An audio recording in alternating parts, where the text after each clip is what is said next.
ನಮಸ್ಕಾರ, BU ನ್ಯೂಸ್ಗೆ ಸ್ವಾಗತ. ನಾನು ಪ್ರಿಯಾಂಕಾ. ಇದೀಗ ಮುಖ್ಯಾಂಶಗಳು.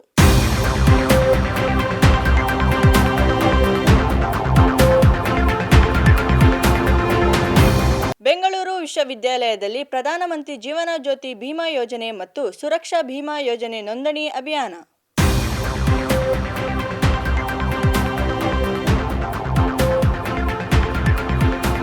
ಭಯೋತ್ಪಾದನಾ ವಿರೋಧಿ ದಿನದ ಅಂಗವಾಗಿ ಬೆಂಗಳೂರು ವಿಶ್ವವಿದ್ಯಾಲಯದಲ್ಲಿ ಪ್ರಮಾಣ ವಚನ ಬೋಧನೆ.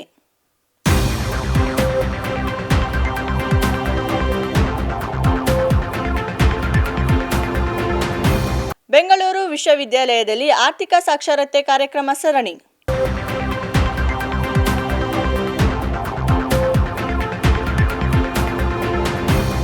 ಬೆಂಗಳೂರು ವಿಶ್ವವಿದ್ಯಾಲಯದ ಕಾನೂನು ಕಾಲೇಜಿನಲ್ಲಿ ವಿಶ್ವ ಬೌದ್ಧಿಕ ಹಕ್ಕುಗಳ ದಿನಾಚರಣೆ.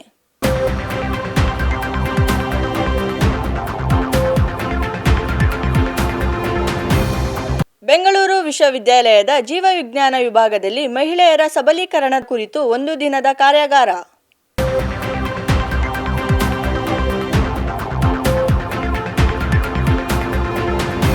ನೂರ 40 ವರ್ಷ ಇತಿಹಾಸ ಹೊಂದಿರುವ ಬೆಂಗಳೂರು ವಿಶ್ವವಿದ್ಯಾಲಯದ ಗಣಿತ ವಿಭಾಗ.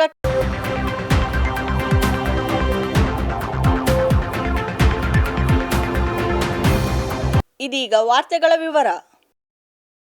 ಪ್ರಧಾನಮಂತ್ರಿ ಜೀವನ ಜ್ಯೋತಿ ಭೀಮಾ ಯೋಜನೆ ಮತ್ತು ಸುರಕ್ಷಾ ಭೀಮಾ ಯೋಜನೆಯ ನೋಂದಣಿಗಾಗಿ ಬೆಂಗಳೂರು ವಿಶ್ವವಿದ್ಯಾಲಯ ಸುತ್ತೋಲೆ ಹೊರಡಿಸಿದೆ.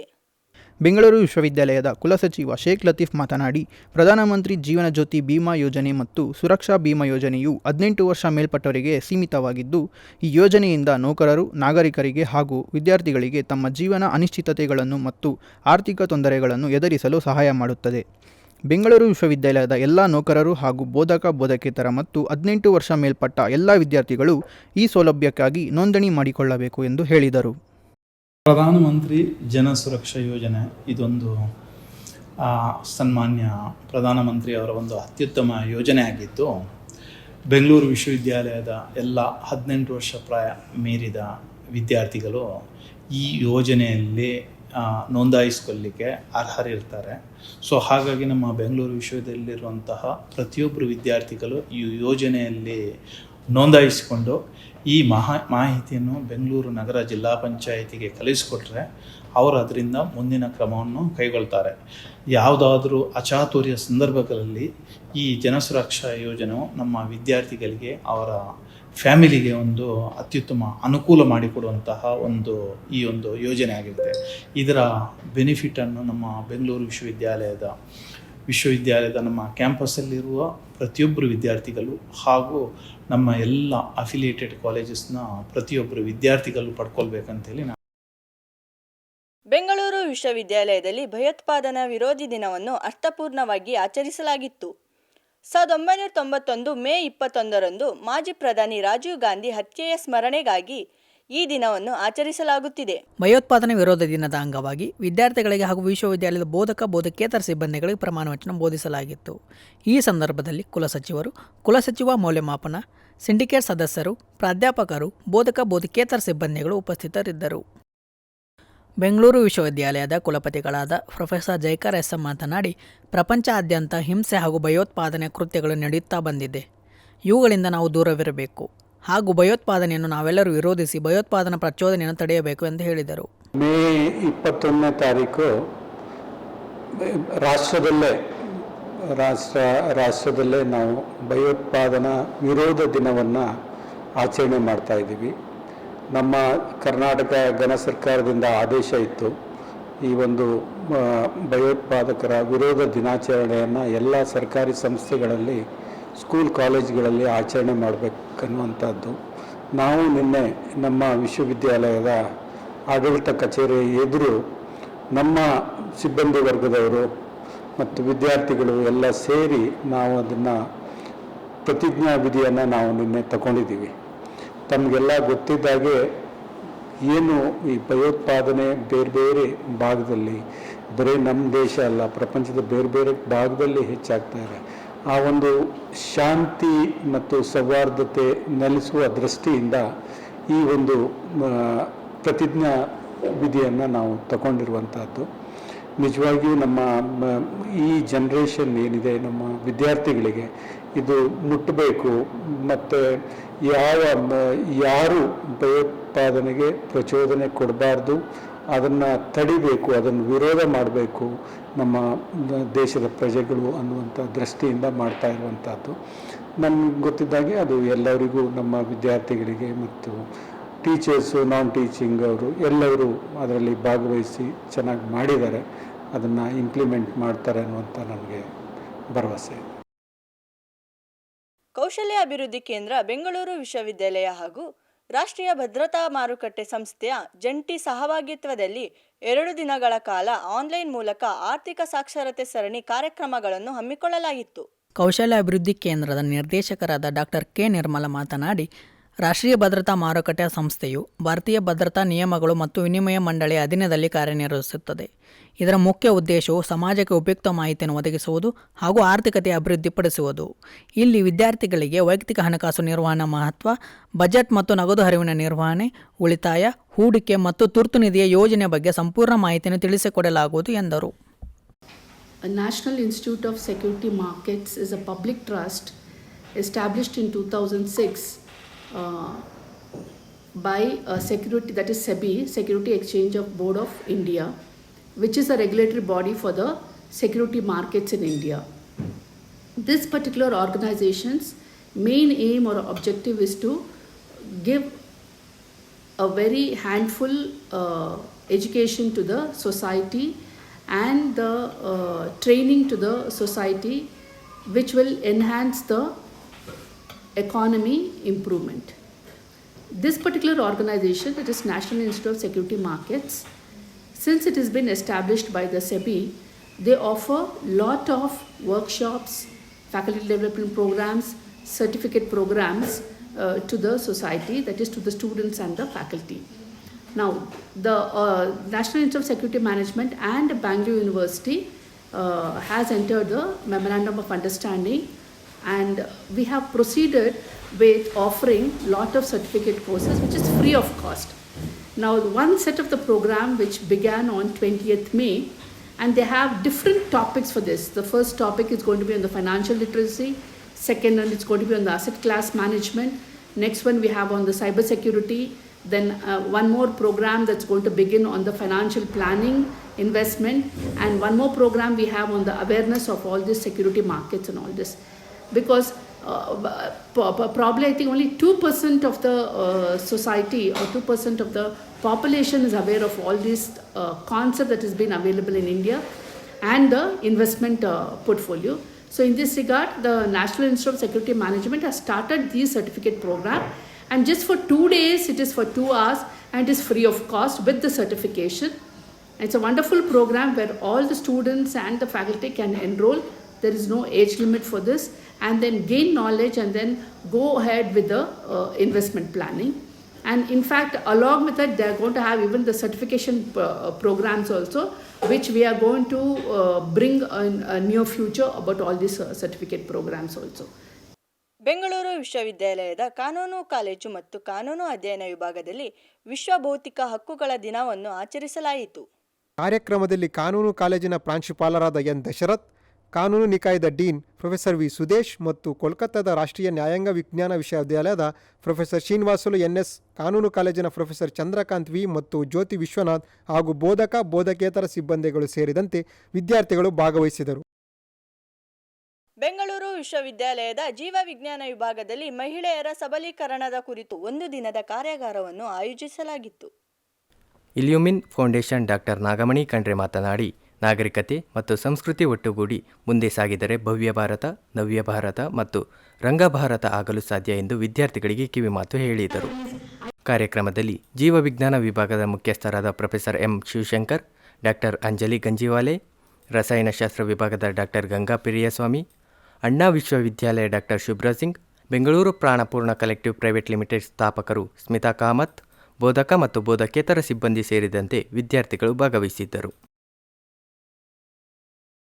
ಬೆಂಗಳೂರು ವಿಶ್ವವಿದ್ಯಾಲಯದ ಗಣಿತ ವಿಭಾಗವು 1885ರಲ್ಲಿ ಪ್ರಾರಂಭವಾಗಿದ್ದು ಭಾರತದ ಹಳೆಯ ಗಣಿತ ವಿಭಾಗಗಳಲ್ಲಿ ಇದು ಕೂಡ ಒಂದಾಗಿದೆ. ಗಣಿತ ವಿಭಾಗದ ಮುಖ್ಯಸ್ಥರಾದ ಪ್ರೊಫೆಸರ್ ಬಿ ಚೆಲುವರಾಜು ಮಾತನಾಡಿ 1885ರಲ್ಲಿ ಗಣಿತ ವಿಭಾಗವು ಮದ್ರಾಸ್ ವಿಶ್ವವಿದ್ಯಾಲಯದ ಅಧೀನದಲ್ಲಿ ಕಾರ್ಯನಿರ್ವಹಿಸಿ ಆಗಿನ ಸೆಂಟ್ರಲ್ ಕಾಲೇಜಿನ ಪ್ರಾಂಶುಪಾಲರಾದ ಡಾಕ್ಟರ್ ಕುಕ್ ಪ್ರಯತ್ನದಿಂದಾಗಿ 1886ರಲ್ಲಿ ಪ್ರೊಫೆಸರ್ ಪಿಗ್ಗೋಟ್ ಪ್ರಾಧ್ಯಾಪಕರಾಗಿ ಇದನ್ನು ಸ್ಥಾಪನೆ ಮಾಡಿದ್ದರು. 1916ರವರೆಗೆ ಮದ್ರಾಸ್ ವಿಶ್ವವಿದ್ಯಾಲಯಕ್ಕೆ ಸಂಯೋಜಿತವಾಗಿತ್ತು. ಈ ಅವಧಿಯಲ್ಲಿ ಅನೇಕ ಪ್ರಖ್ಯಾತ ಗಣಿತ ತಜ್ಞರು ತಮ್ಮ ಸೇವೆಯನ್ನು ಸಲ್ಲಿಸಿದ್ದಾರೆ. ಅದರಲ್ಲಿ ಪ್ರಮುಖರು professor M T. Narayan Iyengar, professor K S K. Iyengar, professor B S. Madhavrao, professor M. Venkatachalappa ಮತ್ತು ಇತರ ಅನೇಕರು ಈ ವಿಭಾಗದ ಪ್ರಾಧ್ಯಾಪಕರಾಗಿ ಸೇವೆ ಸಲ್ಲಿಸಿದ್ದಾರೆ. ಭಾರತ ರತ್ನ ಪುರಸ್ಕೃತರಾದ ಸರ್ ಎಂ. ವಿಶ್ವೇಶ್ವರಯ್ಯ ಹಾಗೂ ಸಿ. ರಾಜಗೋಪಾಲ್ ಆಚಾರಿ ಅವರು ಸಹ ಗಣಿತಶಾಸ್ತ್ರ ವಿಭಾಗದಲ್ಲಿ ಅಧ್ಯಾಪಕರಾಗಿ ಸೇವೆ ಸಲ್ಲಿಸಿರುವುದು ಈ ವಿಭಾಗದ ಹಿರಿಮೆಯ ಗರಿ ಎಂದು ಸಂತೋಷ ವ್ಯಕ್ತಪಡಿಸಿದರು. ಮದ್ರಾಸ್ ಯೂನಿವರ್ಸಿಟಿಯ ವ್ಯಾಪ್ತಿಯಲ್ಲಿ ಒಳಪಟ್ಟ ಸಂದರ್ಭದಲ್ಲಿ ಈ ವಿಭಾಗದ ಅನೇಕ ಗಣಿತ ವಿದ್ವಾಂಸರು ರಾಷ್ಟ್ರೀಯ ಮತ್ತು ಅಂತಾರಾಷ್ಟ್ರೀಯ ಮಟ್ಟದಲ್ಲಿ ತಮ್ಮದೇ ಆದಂಥ ಕೊಡುಗೆಗಳನ್ನು ನೀಡಿರುತ್ತಾರೆ. ಅದರಲ್ಲಿ ಅತ್ಯಂತ ಪ್ರಮುಖವಾಗಿ ಬರುವಂಥ ವಿದ್ವಾಂಸರುಗಳೆಂದರೆ ಎಂ.ಟಿ. ನಾರಾಯಣಯ್ಯಂಗಾರ್ ಅವರು ಸರಿಸುಮಾರು 26 ವರ್ಷಗಳ ಕಾಲ ಈ ಗಣಿತಶಾಸ್ತ್ರ ವಿಭಾಗವನ್ನು ಮುನ್ನಡೆಸಿದ್ದಾರೆ, ಮುಖ್ಯಸ್ಥರಾಗಿ, ಪ್ರಾಧ್ಯಾಪಕರಾಗಿ. ಇದರ ಜೊತೆಗೆ ಅಂದಿನ ಕಾಲಘಟ್ಟದಲ್ಲಿ ಮದ್ರಾಸ್ ವಿಶ್ವವಿದ್ಯಾನಿಲಯದ ಸಹಯೋಗದೊಂದಿಗೆ ಇಂಡಿಯನ್ ಮ್ಯಾಥಮೆಟಿಕಲ್ ಸೊಸೈಟಿ ಎಂಬ ಒಂದು ಸಂಸ್ಥೆಯನ್ನು ಹುಟ್ಟುಹಾಕಿ ಆ ಸಂಸ್ಥೆಯ ಮುಖಾಂತರ ಭಾರತಾದ್ಯಂತ ಹಲವು ಪ್ರತಿಭೆಗಳ ಬೆಳಕಿಗೆ ಕಾರಣಕರ್ತರಾಗುತ್ತಾರೆ. ಅವುಗಳಲ್ಲಿ ಶ್ರೀನಿವಾಸ್ ರಾಮಾನುಜನ್ ಅವರು ಒಬ್ಬರು ಅಂತ ಹೇಳುವುದು ಹೆಮ್ಮೆಯ ಸಂಗತಿ. ಇದಾದ ನಂತರ ಬಂದಂಥ ಕೆ.ಎಸ್.ಕೆ. ಅಯ್ಯಂಗಾರ್ರವರು 1926ರಲ್ಲಿ ಈ ವಿಭಾಗದ ಮುಂಚೂಣಿಯಲ್ಲಿ ಶ್ರಮಿಸಲು ಅವರ ಒಂದು ಅಂತಾರಾಷ್ಟ್ರೀಯ ಮಟ್ಟದ ಕೊಡುಗೆಗಳು ಅಪಾರ. ಇಲ್ಲಿನ ಪಠ್ಯಕ್ರಮಗಳ ಬದಲಾವಣೆಗೆ ಅಮೂಲ್ಯವಾದಂಥ ಕೊಡುಗೆ ಕೊಟ್ಟಂಥ ಕೆ.ಎಸ್.ಕೆ. ಅಯ್ಯಂಗಾರ್ ನಂತರ ಹಲವು ಮಹನೀಯರು professor B S. Madhavrao, professor Srinivas Iyengar. Professor Srinivas Iyengar ಅವರು ಬೆಂಗಳೂರು ವಿಶ್ವವಿದ್ಯಾನಿಲಯದ ಅನ್ನೋಕ್ಕಿಂತ ಮುಂಚೆ ಅಂದಿನ ಕಾಲಘಟ್ಟದಲ್ಲಿ ಮೈಸೂರು ವಿಶ್ವವಿದ್ಯಾನಿಲಯದ ವ್ಯಾಪ್ತಿಗೆ ಒಳಪಟ್ಟಂಥ ಸಂದರ್ಭದಲ್ಲಿ ಅವರ ನಿವೃತ್ತಿಯ ನಂತರವೂ 10 ವರ್ಷಗಳ ಕಾಲ ಕರ್ನಾಟಕ ಯೂನಿವರ್ಸಿಟಿನಲ್ಲಿ ಸೇವೆ ಸಲ್ಲಿಸಿ ಹಲವು ವಿಶೇಷವಾದಂಥ ಗಣಿತಶಾಸ್ತ್ರದ ವಿಭಾಗಗಳನ್ನು ಪರಿಚಯಿಸಿದ್ದು ಶ್ರೇಯಸ್ಸು ಅವರಿಗೆ ಸಲ್ಲುತ್ತದೆ. ಇದರ ಜೊತೆಗೆ ಕನ್ನಡದ ಅವರ ಒಲವು ಹಲವು ಲೇಖನಗಳಿಗೆ ಇಂದಿನವರೆಗೂ ಅವರ ಒಂದು ಕೊಡುಗೆ ಕಾಣಿಕೆಯಾಗಿರುವುದು ನಮ್ಮೆಲ್ಲರ ಹೆಮ್ಮೆ. ಇದಾದ ನಂತರ ಹಲವು ಮಹನೀಯರು ಈ ವಿಭಾಗದಲ್ಲಿ ದುಡಿದಿದ್ದಾರೆ. 1962ರಲ್ಲಿ ಮೈಸೂರು ವಿಶ್ವವಿದ್ಯಾನಿಲಯದಿಂದ ಬೇರ್ಪಟ್ಟ ಬೆಂಗಳೂರು ವಿಶ್ವವಿದ್ಯಾನಿಲಯವಾಗಿ ಪರಿವರ್ತನೆ ನಂತರದಿಂದ professor Nagappa, professor Noronha, professor D S. Chandrashekaraiah, professor N. Rudraiah. Professor N. ರುದ್ರಯ್ಯನವರು ಭಾರತ ಮತ್ತು ಅಂತಾರಾಷ್ಟ್ರೀಯ ಮಟ್ಟದಲ್ಲಿ ತಮ್ಮದೇ ಆದಂಥ ಸಂಶೋಧನಾ ಕಾರ್ಯಗಳನ್ನು ಮತ್ತು ಇಂದು ಪ್ರಸ್ತುತ ಇರುವ UVC ಇಂಜಿನಿಯರಿಂಗ್ ಕಾಲೇಜಿನಲ್ಲಿ ತಮ್ಮದೇ ಆದಂಥ ಒಂದು ಫ್ಲೂಯಿಡ್ ಮೆಕ್ಯಾನಿಕ್ಸ್ ಸೆಂಟರ್ನ ಹಲವು ವರ್ಷಗಳು ಅಂತಾರಾಷ್ಟ್ರೀಯ ಮಟ್ಟದಲ್ಲಿ ನಡೆಸಿರುವುದು ಈ ವಿಭಾಗದ ಅತ್ಯಂತ ಅಮೂಲ್ಯವಾದ ಕೊಡುಗೆ. ಅವರ ಒಂದು ನೆರಳಿನಲ್ಲಿ ಹಲವು ವಿದ್ವಾಂಸರು professor M. Venkatachalappa, professor I S. Shivakumar, professor Mallashetty, professor Dulal Pal, professor Pradeep Siddeshwar ಇವರಿಗೆಲ್ಲರೂ ಈ ವಿಭಾಗದಲ್ಲಿ ಸಂಶೋಧನೆಯನ್ನು ಕೈಗೊಂಡು ಅಂತಾರಾಷ್ಟ್ರೀಯ ಮಟ್ಟದಲ್ಲಿ ತಮ್ಮದೇ ಆದಂಥ ಕೊಡುಗೆಯನ್ನು ನೀಡಿರುವುದು ಈ ವಿಭಾಗದ ಒಂದು ಗಣನೀಯವಾದಂಥ ಸಾಧನೆ ಅನ್ನೋದರಲ್ಲಿ ಎರಡು ಮಾತಿಲ್ಲ. ಇವುಗಳ ನಂತರ 1990ರ ಘಟ್ಟದಲ್ಲಿ professor M. Nagaraju, professor M. Venkatachalappa, Pradeep Siddeshwar ಹಲವು ವಿದ್ವಾಂಸರು ಕಂಪ್ಯೂಟರ್ ಅಪ್ಲಿಕೇಶನ್ ಅಂದರೆ ಇಂದಿನ ಮಾಸ್ಟರ್ ಆಫ್ ಕಂಪ್ಯೂಟರ್ ಅಪ್ಲಿಕೇಶನ್ ವಿಭಾಗವನ್ನು ಅಂದಿನ ಕಾಲಘಟ್ಟದಲ್ಲಿ ಸರಿಸುಮಾರು 2000ದ ಆಸುಪಾಸಿನ ಸಂದರ್ಭಗಳಲ್ಲಿ MCA ಕೋರ್ಸನ್ನು ಮ್ಯಾಥಮೆಟಿಕ್ಸ್ ವಿಭಾಗ ಗಣಿತಶಾಸ್ತ್ರ ವಿಭಾಗದಲ್ಲೇ ಕಲಿಸಿ ಅದರ ಏಳಿಗೆಗೆ ಶ್ರಮಿಸಿರುವುದು ಇಂದಿನ ಆ MCA BCA ಪ್ರೋಗ್ರಾಮ್ನ ಬೆಳವಣಿಗೆಗೆ ಒಂದು ಅರ್ಥದಲ್ಲಿ ಮೂಲ ಕಾರಣರಾಗಿದ್ದಾರೆ ಅಂದರೆ ಏನು ತಪ್ಪಾಗಲಾಗದು. ಇದರ ಜೊತೆಯಲ್ಲಿ 2015ರಲ್ಲಿ ಬೆಂಗಳೂರು ವಿಶ್ವವಿದ್ಯಾನಿಲಯ 3 ಭಾಗಗಳಾಗಿ ವಿಂಗಡಣೆಯಾಗುವಂಥ ಸಂದರ್ಭಗಳಲ್ಲಿ ಬೆಂಗಳೂರಿನ ಸೆಂಟ್ರಲ್ ಕಾಲೇಜು ಬೆಂಗಳೂರು ಸೆಂಟ್ರಲ್ ಅಥವಾ ಸಿಟಿ ವಿಶ್ವವಿದ್ಯಾನಿಲಯವಾಗಿ ಮಾರ್ಪಟ್ಟು ಬೆಂಗಳೂರು ನಾರ್ತ್ ವಿಶ್ವವಿದ್ಯಾನಿಲಯ, ಪ್ರಸ್ತುತ ಈಗಿರುವ ಬೆಂಗಳೂರು ವಿಶ್ವವಿದ್ಯಾನಿಲಯಗಳು 3 ಭಾಗಗಳಾಗಿ ವಿಂಗಡಣೆಯಾದಂಥ ಸಂದರ್ಭದಲ್ಲಿ ಈ ಒಂದು ವಿಭಾಗದಲ್ಲಿದ್ದಂಥ ಕೆಲವು ಪ್ರಾಧ್ಯಾಪಕರು ಬೆಂಗಳೂರು ಸಿಟಿ ವಿಶ್ವವಿದ್ಯಾನಿಲಯದಲ್ಲಿ ನಿಯೋಜನೆಗೊಂಡು ಮತ್ತೆ ಕೆಲವು ಪ್ರಾಧ್ಯಾಪಕರು ಮೂಲ ಬೆಂಗಳೂರು ವಿಶ್ವವಿದ್ಯಾನಿಲಯದಲ್ಲಿ ಬಂದು. ಮತ್ತೊಮ್ಮೆ ಮುಖ್ಯಾಂಶಗಳು.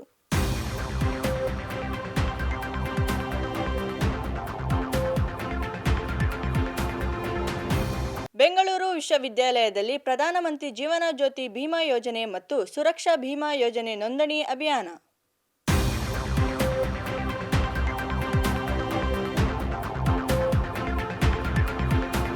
ಭಯೋತ್ಪಾದನಾ ವಿರೋಧಿ ದಿನದ ಅಂಗವಾಗಿ ಬೆಂಗಳೂರು ವಿಶ್ವವಿದ್ಯಾಲಯದಲ್ಲಿ ಪ್ರಮಾಣ ವಚನ ಬೋಧನೆ.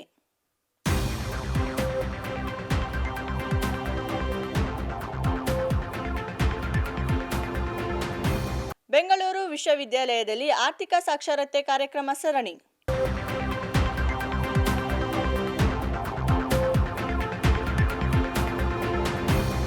ಬೆಂಗಳೂರು ವಿಶ್ವವಿದ್ಯಾಲಯದ ಕಾನೂನು ಕಾಲೇಜಿನಲ್ಲಿ ವಿಶ್ವ ಬೌದ್ಧಿಕ ಹಕ್ಕುಗಳ ದಿನಾಚರಣೆ.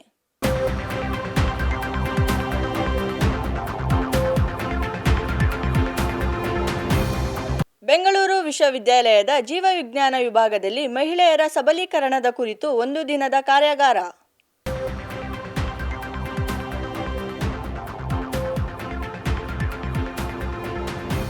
ನೂರ 40 ವರ್ಷ ಇತಿಹಾಸ ಹೊಂದಿರುವ ಬೆಂಗಳೂರು ವಿಶ್ವವಿದ್ಯಾಲಯದ ಗಣಿತ.